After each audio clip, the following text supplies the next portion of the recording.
Hey everyone, Eric Foxman, Balanced Personal Training. Happy New Year. Welcome to 2017.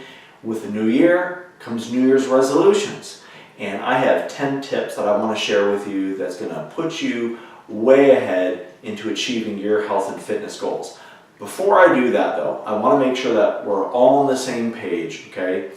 January is the time of year when health clubs, weight loss programs, fitness equipment manufacturers, everyone is pushing.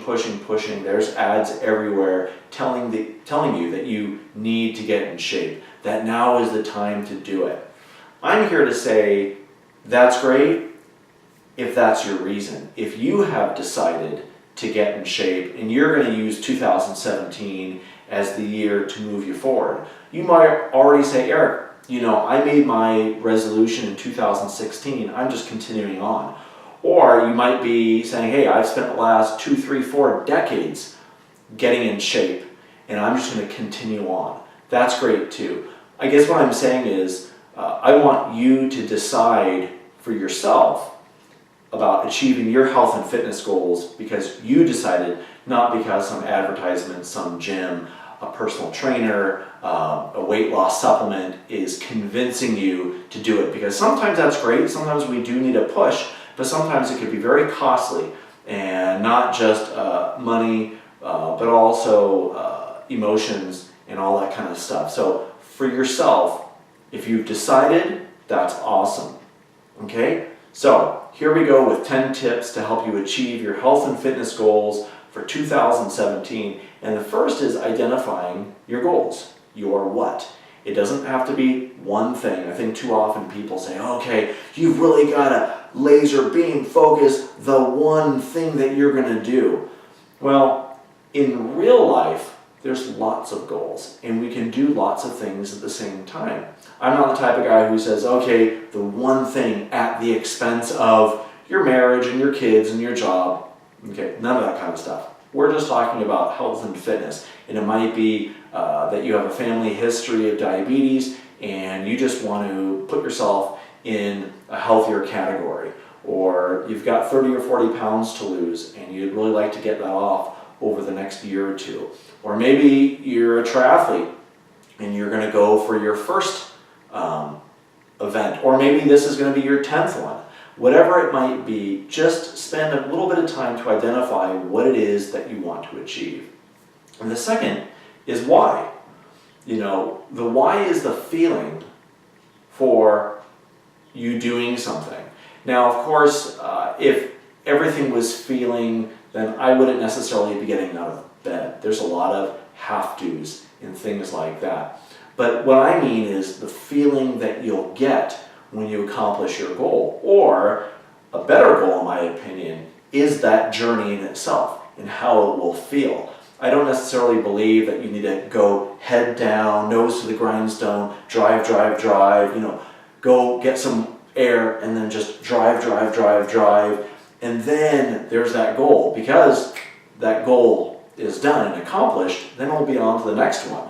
So my opinion is that as you are setting your goals, you're enjoying the journey, you're learning, you're having fun as you're accomplishing those goals, because that's what health and fitness is all about. People, I think they gloss over it when they say it's a lifestyle, it's a life choice.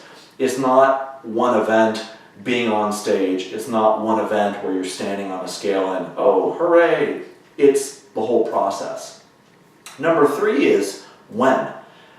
Now, I think sometimes people will say, oh, okay, 2017 is my year. I'm going to make it happen. Well, it doesn't all have to happen in 2017.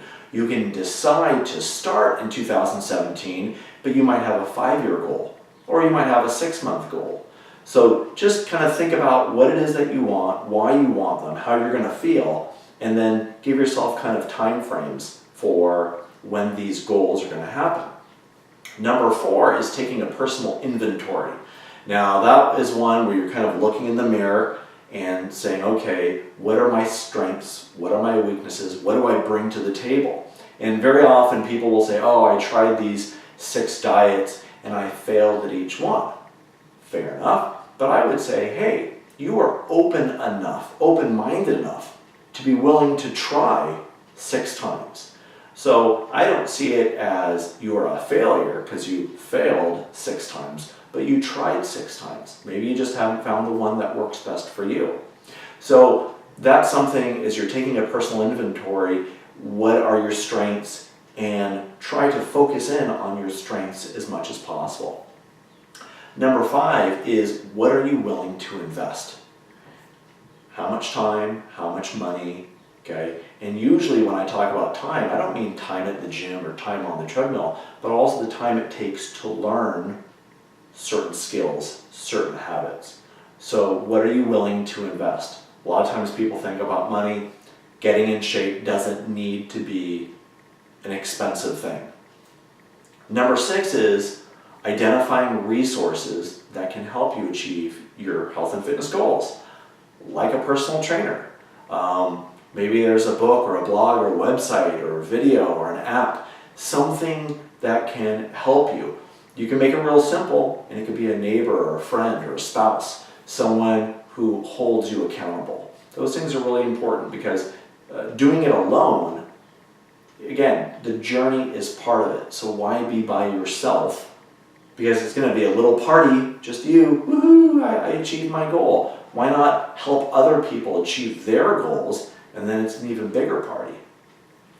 Number 7 is something that most people don't talk about, and it's almost like an afterthought, is the idea of anticipating setbacks. Now, this is not to say that you want setbacks to happen, but it's like you're driving on the interstate and you see a mile up the road that there's an accident.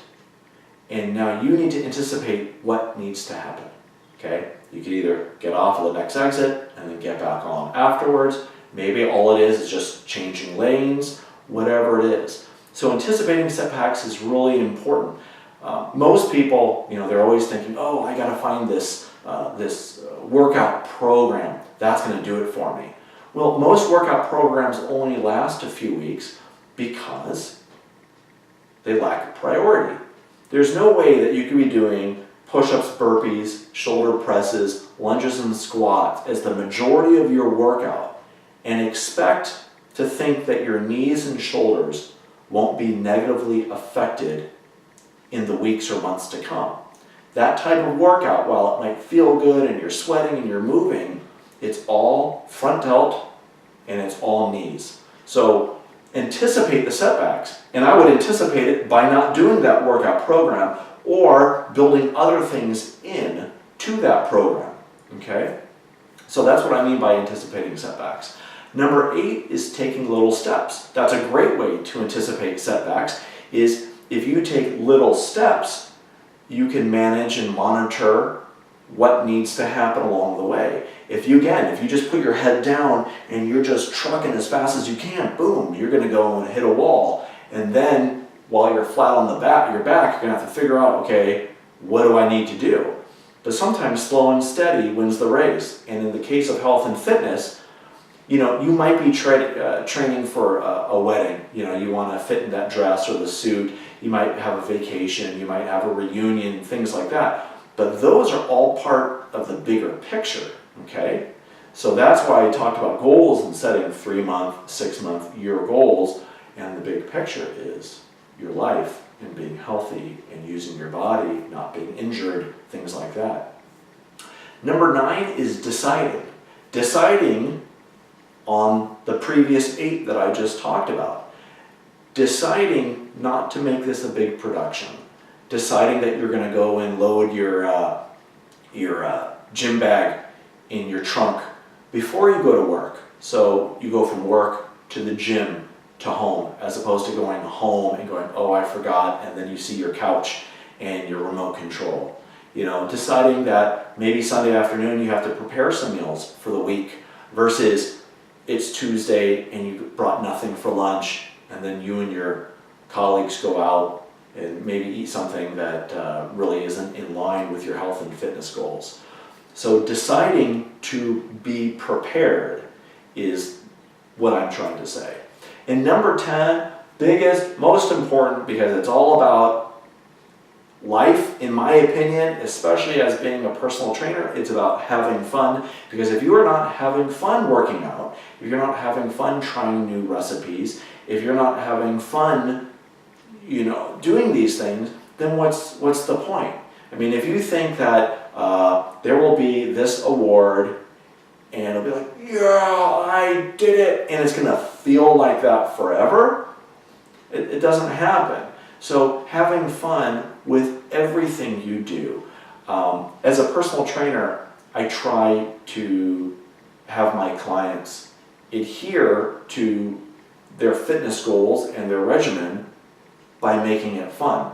It doesn't mean I'm this goofy guy, but sometimes people will say, oh yeah, when you work out, it's gotta be balls out, that can only last so long. That level of intensity is a short-term thing. It's not long-term. So if you can say, hey, I'm working out, I'm out gardening, I'm going for that hike, I'm shoveling snow, I'm playing tennis, and I'm having a good time doing it, my body feels great, that sounds awesome to me. So goals, your why, when is it going to happen, taking a personal inventory, how much are you willing to invest in yourself, identifying resources to help you, anticipating setbacks, taking little steps, making a daily decision, and having fun. And you are on your way to achieving your health and fitness goals for 2017. Make it a good one.